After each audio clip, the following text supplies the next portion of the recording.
Okay, so welcome back. Okay, so now we've got some examples of different scenarios that come up when you're multiplying fractions. Okay, so I'm going to go through these and explain as I'm working through these, so pay attention. So now, this is one like the very first one that we did. We have a whole number times an eighth. So we're taking an eighth of 6, or 6 times an eighth.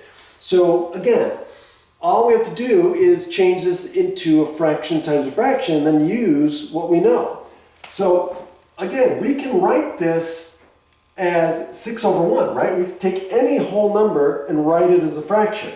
So we can write this as 6 over 1, okay? And there's nothing wrong with that. So now we get 6 over 1 times 1 over 8. Now, one other thing that I'm going to show. You don't need to combine these fractions because remember, these fractional bars represent division. So this is 6 divided by 1 times 1 divided by 6 if you want. And remember, we can move numbers around when it comes to multiplication and division. So we don't necessarily need to combine these into one fraction to cancel. That's my point. So notice that I've got a 6 here on the top and an 8 here on the bottom. And they have a common divisor. The largest number I can divide both of these by is 2. So let's cancel those. Okay, let's do some canceling. 6 divided by 2 is 3. So that'll become 3. 8 divided by 2, but remember, whatever I do on the top, I must do on the bottom. So if I divide the top by 2, I have to divide the bottom by 2, and that gives me 4. And now I've got nothing else to cancel. So now I can multiply across the top and the bottom, and I get my answer, which is 3/4. So 1/8 of 6 is 3/4. And that's it for that one. Now, here's one that involves a mixed number. So now, whenever you have a mixed number and you're multiplying fractions, you cannot keep it as a mixed number. You have to change it to an improper fraction. So I would change this one to 7/3. By the way, as an aside, one thing I did not show you, there's a shortcut. If I have 2 and 1/3, right? 2 and 1/3,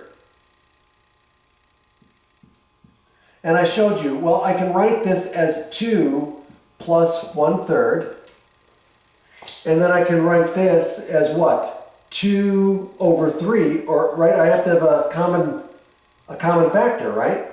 Or excuse me, a common denominator. Well, how can I get a common denominator? By writing this as 1 and then multiplying the top and the bottom by 3, and I get 6/3 plus 1/3, which gives me 7/3. So what I'm doing is I'm multiplying the top and the bottom by what? 2. And then I'm adding the 1. So I'm multiplying the 3 by 2. Or excuse me, I'm multiplying the 2 by 3, and I add 1. So that's where the shortcut comes in. If I take the 3, if I take the denominator and multiply it by the whole number, I get 6. And then if I add the 1, I get 7, and I keep the 3. 3 times 2 is 6, plus 1 is 7. That's the shortcut when you want to change a mixed number into an improper fraction, you do that. So it's the denominator times the whole number plus the numerator. So 3 times 2 is 6, plus 1 is 7, and it's 7/3. So now it becomes 7/3 times 3/4. Now it's time to look for canceling. Okay, what can I cancel? Oh, well, I've got a 3 here on the bottom, and I've got a 3 here on the top. Well, those are going to divide each other out. So that's 3 divided by 3 is 1, 3 divided by 3 is 1. And so if I multiply across, I get 7/4. Okay, and since this is an improper fraction, I can write this as 1 and what? 3/4. Now, what about the last one? Well, the last one has two improper fractions, or two mixed numbers. So I'm going to have to change both of them to an improper fraction. So now I'm going to write this as what? 3 times 3 is 9, plus 1 is 10, so that's going to be 10/3. And this is going to be 4 times 2 is 8, plus 1 is 9/4.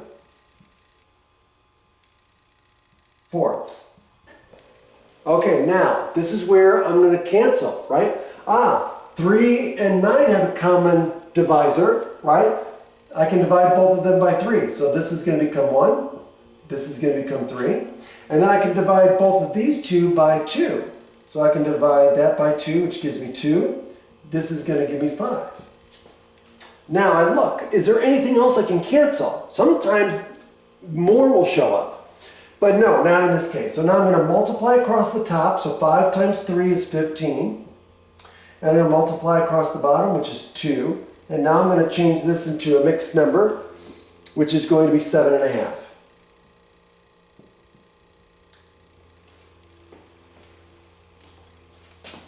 And that's it. Have a great day.